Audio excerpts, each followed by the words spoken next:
Right, మనతో పాటు మన గోవర్ధన్ రెడ్డి గారు ఉన్నారు. మాట్లాడే ప్రయత్నం చేద్దాం. అన్న చెప్పండి, ఈ తెలంగాణ రాష్ట్రంలో ఉన్నటువంటి సర్వేయర్లంతా కూడా ఈరోజు తెలంగాణ భవన్కి వచ్చారు. గతంలో ఇదే సర్వేయర్లందరినీ తీసుకొని సీఎం రేవంత్ రెడ్డి వీళ్ళని బస్సులలో ఎక్కించుకొని మరి మీకు ఉద్యోగాలు ఇస్తున్నానంటూ కూడా తీసుకెళ్లి భోజనం పెట్టి ఉద్యోగాలు ఇచ్చినంటూ కాంగ్రెస్ పార్టీ వర్షన్ ఉంది. ఎట్లా చూస్తారు వీళ్ళందరూ అసలు తెలంగాణ భవన్కి ఎందుకు వచ్చారు? కాంగ్రెస్ పార్టీ నిజ స్వరూపం బయటపడింది కాబట్టి ఏదైతే జెన్యున్ ఏదైతే కేసీఆర్ గారు చెప్పింది చేస్తాడో చేసేది చెప్తాడు కాబట్టి నమ్మకంతో మళ్ళీ బీఆర్ఎస్ భవన్కి వస్తున్నారు. రేవంత్ రెడ్డి గారు మోసాలు ఒక్కొక్కటి బయటపడుతున్నాయి. రేవంత్ రెడ్డి గారు ఎలక్షన్ బిఫోర్ ఎన్ని కళ్ళబొల్లి కబుర్లు చెప్పినంటే విద్యార్థులకు కానీ లేకపోతే నిరుద్యోగులకు కానీ లేకపోతే ఎంప్లాయీస్ కానీ అన్ని వర్గాల ప్రజలు రైతులకు కానీ రైతు బంధు 15,000 ఇస్తానని చెప్పి ముసలిలకు 4,000 రూపాయలు పింఛన్ ఇస్తానని చెప్పి ప్రతి మహిళకు 2,500 పింఛని ఎన్ని కబుర్లు చెప్పినంటే అసలు అరచేతిలో స్వర్గం చూపించినట్టు కదా. అరచేతిలో స్వర్గం చూపించిన రేవంత్ రెడ్డి గారు, రాహుల్ గాంధీ గారు, సోనియా గాంధీ గారు. ఇవన్నీ ప్రజలకు పటాపంచలైపోయినాయి. వాస్తవాలు ఏంది నిజం ఏంటిదని చెప్పేసి పటాపంచలేదు. అదే కేసీఆర్ గారు 2014 నుంచి 2023 వరకు ఏదైతే చెప్పిండో చేసిండు. చెప్పని కూడా చాలామంది చేసిండు. ఎగ్జాంపుల్ కళ్యాణ లక్ష్మి, రైతు బంధు, ఇట్లాంటి రైతు బీమా ఇట్లాంటివి చాలా చేసిండు కేసీఆర్ గారు. సో జనాలకు వాస్తవం తెలిసింది కాబట్టి జనాలందరూ కూడా ప్రజలందరూ కూడా తెలంగాణ ప్రజలందరూ కూడా కేసీఆర్ గారు అయితే బీఆర్ఎస్ పార్టీ శ్రీరామ రక్ష, మన తెలంగాణకు శ్రీరామ రక్ష అని చెప్పేసి ప్రజలు నమ్ముతున్నారు కాబట్టి వాళ్ళందరూ కూడా ఇటువైపు బాట పట్టారు. వీళ్ళు ఒక్కరే కాదు, మొన్నటిదాకా చూసిన నిరుద్యోగులు వచ్చారు చాలామంది స్టూడెంట్స్ వచ్చారు, చాలామంది రైతులు చాలామంది వచ్చారు. అదే మన మూసినది తీరాన అందరూ కూలగొట్టే వాళ్ళందరూ కూడా ఇరుకొచ్చారు. ఇది జనతా గ్యారేజ్ అయిపోయింది. వాస్తవానికి తెలంగాణ ప్రజలకు శ్రీరామ రక్ష BRS party, BRS Bhavan KCR గారు. అందుకే ఇక్కడ మొత్తం బాటపడుతుంది. ఇప్పుడు మొన్న కళ్యాణ లక్ష్మికి సంబంధించినటువంటి ఇష్యూ ఏదైతే ఉందో అది కోర్టులోకి వచ్చింది. కోర్టు కూడా స్టే విధించింది. ఇదంతా కళ్యాణ లక్ష్మి అనేది ఆపేయాలంటూ కూడా స్టే ఇచ్చింది. దీని వెనకాల కాంగ్రెస్ పార్టీ హస్తం ఉందంటూ కొంతమంది మాట్లాడుతూ ఉన్నారు. ఈ పథకాన్ని తీసుకొచ్చిందేమో బీఆర్ఎస్ పార్టీ. మరి చెక్ పడ్డట్టేనా ఈ పథకానికి? 100% కాంగ్రెస్ పార్టీ రేవంత్ రెడ్డి గారు రాజకీయ కుట్ర చేస్తుండు.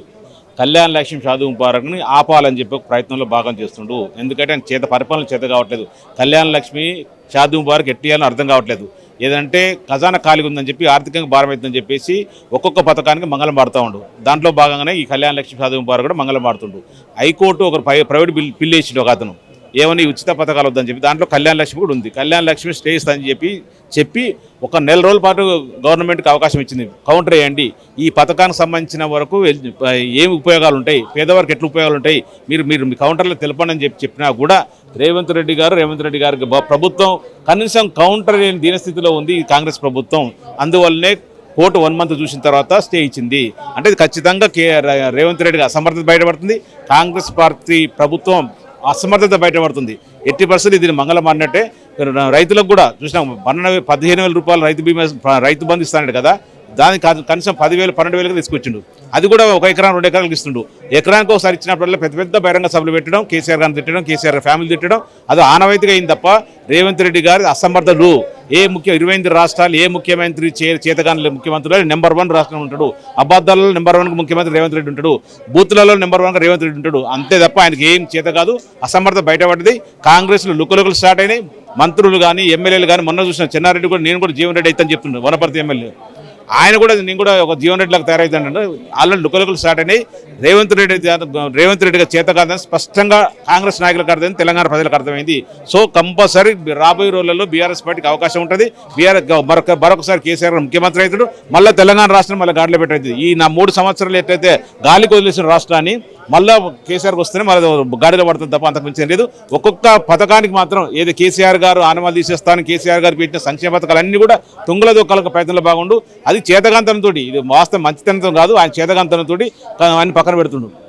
పెద్ది సుదర్శన్ రెడ్డి విగ్రహం ఏదైతే ఉందో అది నిర్దాక్షిణ్యంగా ఆయన ప్లేస్లోనే తొలగించిన పరిస్థితి కూడా ఉంది. ఎట్లా చూస్తారన్నది డొల్లతనం అండి. కాంగ్రెస్ పార్టీకి భయం.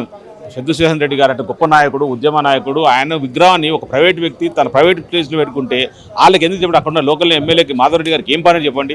అంత భయం ఎందుకు? ఒక విగ్రహం చూస్తేనే ఓట్లు పడిపోతాయి అంటే అంత దీనస్థితిలో ఉన్నావు. ఒక ఎమ్మెల్యే గారు అక్కడ ప్రభుత్వం కాంగ్రెస్ పార్టీ ప్రభుత్వం అంత దీనస్థితిలో ఉంటే ఎందుకని ఉండేది లేకుంటే ఎందుక ఎన్ని రోజులు ఈ కక్ష చర్యలు చెప్పండి. ఆయన విగ్రహం పెట్టుకుంటే నీకేమవుతుంది? దీనివల్ల ఇంకా విగ్రహం తీసేయడం వల్ల అక్కడ ఉన్న ప్రజలకు కూడా రెచ్చిపోతున్నారు. ప్రజలు కూడా తెలియని వాళ్ళు కూడా పెద్దిశేషన్ రెడ్డి గురించి అనుకుంటారు. పాప పెద్దిశేషన్ రెడ్డి గారు నర్సంపేట ఎమ్మెల్యేగా ఉన్నప్పుడు అనేక సంక్షేమ పథకాలు అందించడం, అనేక అభివృద్ధి కార్యక్రమాలు చేసిండు. తన సొంత డబ్బులు ఖర్చు పెట్టి కూడా అక్కడ ప్రజలను ఆదుకున్నాడు. అట్లాంటి వ్యక్తిని విగ్రహం తీసేస్తే ఎవరికైనా కోపం వస్తుంది. అట్లాంటి నాయకుడు నిజం నీ కాంట్రిబ్యూషన్ లేదు తెలంగాణ ఉద్యమంలో.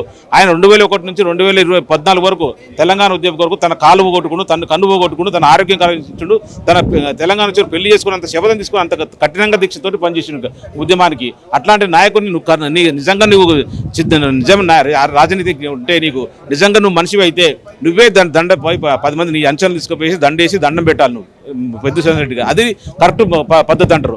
అట్లాంటి వ్యక్తిని నువ్వు గౌరవించడం నీకు విలువ విరుగుతుంది తప్ప అంతకు చేయలేదు. నువ్వు ఇట్లాంటి కార్యక్రమాలు చేస్తే ఖచ్చితంగా కాంగ్రెస్ ప్రభుత్వానికి చెడ్డ పేరు వస్తుంది.